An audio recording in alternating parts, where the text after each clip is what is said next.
평생 나를 뒤로 밀어두고 살았다는 걸 그곳에서 알았습니다. 어느 날 문득 거울을 보다가 생각했습니다. 나는 언제부터 이렇게 살았을까? 남편 밥 차려주고 아이들 학교 보내고 시부모님 병원 모시고 손주들 봐주고 그렇게 하루가 지나가면 또 똑같은 내일이 왔습니다. 누가 시킨 것도 아닌데 당연한 것처럼 그렇게 살았습니다. 어느 날 친구가 물었습니다. 요즘 뭐하고 지내? 저는 대답을 못했습니다. 뭐하고 지냈지? 바쁘게 살았는데 정작 내가 뭘 했는지 모르겠더군요. 남편은 취미생활하고 친구들은 여행 다니는데 저는 그저 집에 있었습니다. 누가 필요할 때를 위해서요. 그러다 우연히 동네 문화센터 공지를 봤습니다. 수채화 강좌였습니다. 어릴 적 그림 그리는 걸 좋아했던 기억이 났습니다. 하지만 곧 생각했죠. 내가 지금 그림을? 이 나이에? 그런데 마음 한편에서는 자꾸 그 공지가 떠올랐습니다. 결국 신청했습니다. 첫 수업 가는 날 괜히 민망하고 부끄러웠습니다. 교실에 들어서니 저처럼 보이는 분들이 몇 분 계셨습니다. 다들 어색하게 웃으며 앉아 있었죠. 선생님이 말했습니다. 오늘은 그냥 좋아하는 걸 그려보세요. 붓을 들었습니다. 손이 떨렸습니다.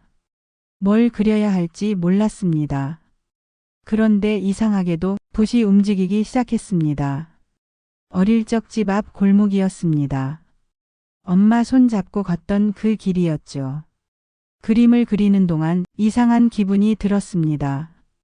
누군가를 위한 게 아니었습니다. 누가 뭐라고 할 일도 아니었습니다. 그냥 제가 하고 싶어서 하는 거였습니다. 이런 게 얼마만인지 몰랐습니다. 수업이 끝나고 집에 오는 길 발걸음이 가벼웠습니다. 집에 와서 남편에게 말했죠. 나 오늘 그림 그렸어. 남편은 의아한 표로 물었습니다. 갑자기 왜? 저는 그냥 웃었습니다. 설명할 수 없었으니까요. 그 뒤로 매주 수업에 갔습니다. 처음엔 어색했지만 점점 익숙해졌습니다. 다른 수강생들과도 이야기를 나누게 됐습니다. 한 분이 말했습니다. 저도 평생 남 뒷바라지만 했어요. 여기 오니까 제가 보이더라고요. 그 말이 가슴에 와닿았습니다. 우리는 모두 비슷했습니다. 누군가의 엄마, 아내, 며느리로 살아왔던 사람들이었습니다. 그런데 여기서만큼은 그냥 우리 자신이었습니다. 집에서는 여전히 해야 할 일들이 있었습니다. 하지만 이제는 조금 달랐습니다. 일주일에 2시간, 그 시간만큼은 온전히 제 것이었습니다. 그게 저를 지탱해 줬습니다. 어느 날 딸이 물었습니다. 엄마, 요즘 표정이 밝아졌어요. 저는 깜짝 놀랐습니다. 제가 달라 보였나 봅니다. 딸이 덧붙였습니다. 엄마도 엄마 인생 사세요. 그 말에 눈물이 났습니다. 우리는 평생 이렇게 배워왔습니다. 나를 뒤로 미루는 게 당연한 거라고. 그게 착한 거라고. 그게 어른스러운 거라고. 그런데 정작 나를 챙기면 왠지 미안하고 불편했습니다. 어느 날 같은 수업을 듣던 한 할머니가 말했습니다. 우리 나이에 이런 거 해도 되나 싶었는데 해보니까 늦은 게 아니더라고요. 지금이 딱 맞는 때인 것 같아요. 그 말이 맞았습니다. 지금이 딱 맞는 때였습니다. 아이들도 다 컸고 시간도 조금 생겼습니다.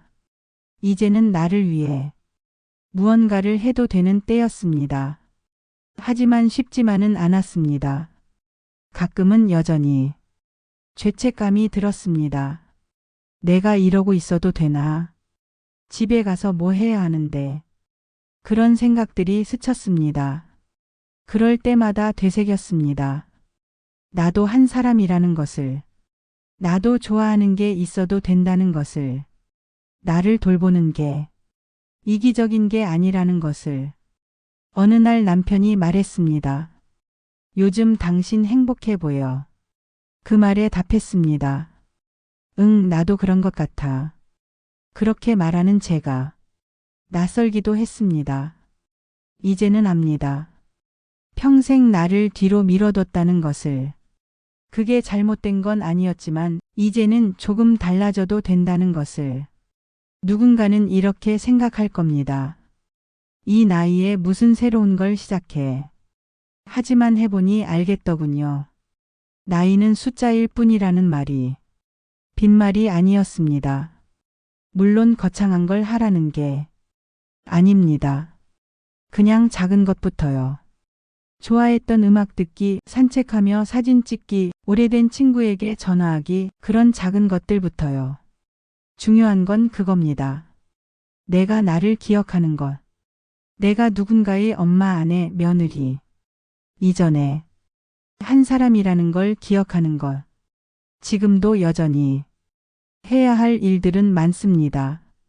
하지만 이제는 그 사이사이 나를 위한 시간도 만듭니다. 완벽하지 않아도 괜찮습니다. 조금씩이면 됩니다. 어느 날 손주가 물었습니다. 할머니는 뭐가 제일 좋아요? 예전 같았으면 이렇게 답했을 겁니다. 할머니는 너희가 제일 좋지. 하지만 이제는 이렇게 답합니다. 할머니는 그림 그리는 거랑 너희 보는 게 다 좋아. 그 차이가 작아 보일 수도 있습니다. 하지만 제게는 큰 변화였습니다. 나도 있고 너희도 있는 삶. 그게 가능하다는 걸 이제야 알았습니다. 평생 나를 뒤로 밀어두고 살았던 우리들에게 이제는 조금 달라질 시간입니다. 거창하지 않아도 됩니다. 작은 것부터 시작하면 됩니다. 오늘 하루 단 1시간이라도 온전히 나를 위한 시간을 가져보는 건 어떨까요? 늦었다고 생각하지 마세요. 지금이 딱 맞는 때입니다.